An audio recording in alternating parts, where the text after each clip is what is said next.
Hello, my name is Bart Weedman, and I am the support specialist and crisis counselor at LD Bell High School. My topic today is avoiding parent and child conflict at home.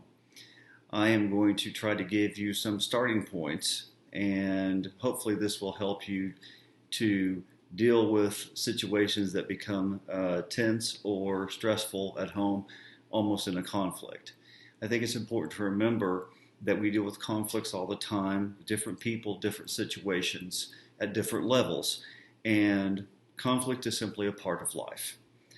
The trick is to try to learn to either avoid a conflict almost, to avoid it altogether, and if not, to be able to deal with it head on in a way that causes an outcome of not being negative and defining that moment.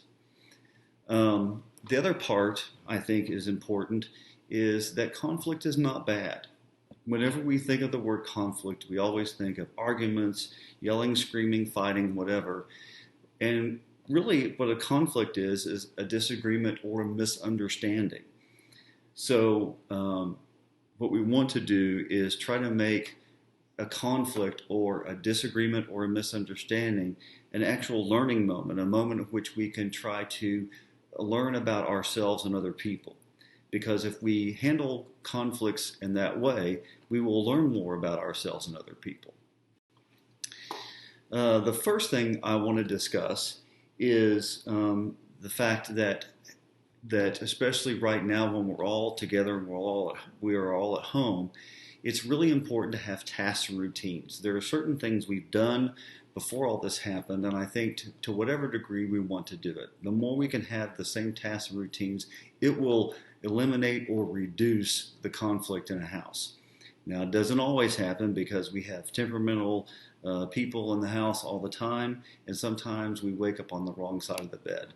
But for the most part, if we get up and we do the certain things we've always done, whether it's exercise or eating breakfast or, something like that, that'll help out.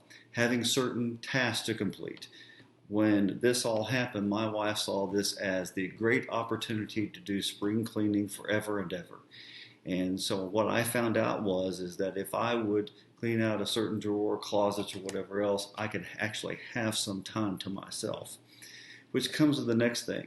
You can only work so hard and you can only do so many things, especially when it comes with other people and you're doing things you don't necessarily like, before you have conflict. So allowing yourself and your student to have time by themselves and by yourself is definitely going to be helpful. I think it's meaningful and important, though, to make sure that the things they're doing by themselves, like having screen time or whatever, I don't want to say limit it, but I want to say monitor it and make it realistic. You can have too much screen time and then it just kind of makes either your brain fried or whatever, or you have the kid who's been sitting there the whole time playing video games and now they're going crazy at 9 o'clock at night because now they've got all this energy. So I think it's important that, my wife, when she does, her alone time has to do with arts and crafts things. My alone time has to do with fixing things or doing stuff that I like to do, whether it's playing on computers or, figuring out what's wrong with this thing and why it doesn't work. So having alone time is an important thing too. Now, the other thing is, spending time together as a family. And we found that we have one of our kids still at home, and we found that now that we've been at home, one of the things we do is, and we've started doing, we've always kind of done, is we have a TV show that we've watched together. It allows for us to have conversations, sometimes not just about that, then not just about the show at that time that we're watching, but it allows us to have conversations about that show later on, and it sometimes will bring up other conversations. The other thing you can do is you can play games. A lot of people have been playing games, which we've done too. We don't do it all the time, but when we do family time, we'll get people to come over to the house, or we'll go to their house, and we'll play card games or whatever, like Uno, or we'll play other card games that have to do with guessing things or whatever.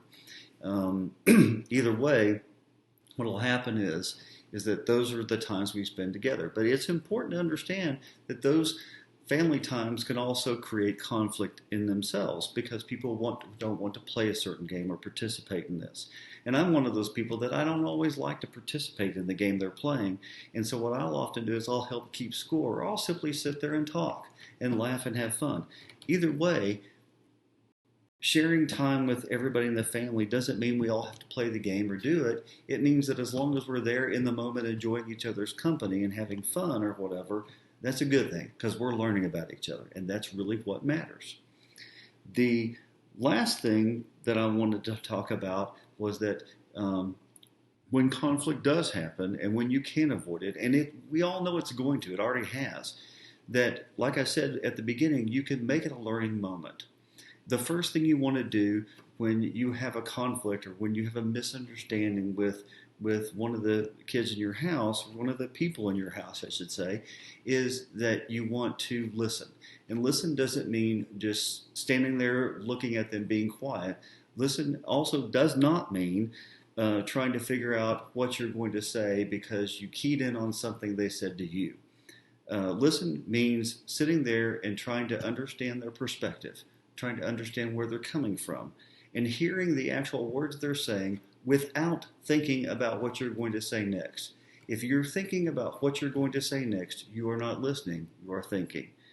The other thing is that when that occurs, excuse me, the other thing is when this happens, you want to, when they finish, sometimes people will say things, especially teenagers, but really all of them, they'll tell you something truthful and it hurts or whatever, and you get kind of angry.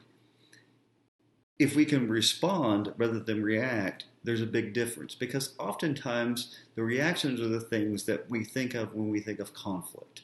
We think of, well, what do you mean by that? That kind of stuff. But a response is going to be, well, I'm not understanding exactly what you're saying, or I'm not completely sure why you're so mad, or I hear you saying that this, but what do you suggest I do? When you ask questions, when you ask for suggestions, then you are having a conversation and you are kind of minimizing whatever conflict or misunderstanding might be there because you're showing that you're willing to have a give and take. You're willing to understand their perspective and you hopefully they'll understand your perspective. But as I said at the beginning, the most important thing to do is listen. Anybody can tell when somebody is not listening and they're trying to think of what they're going to say next.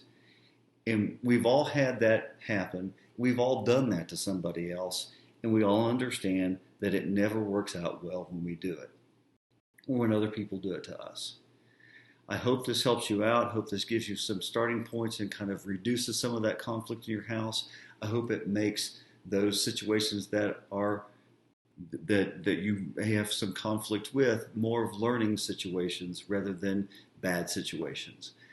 Stay healthy and stay safe, and I wish you the best.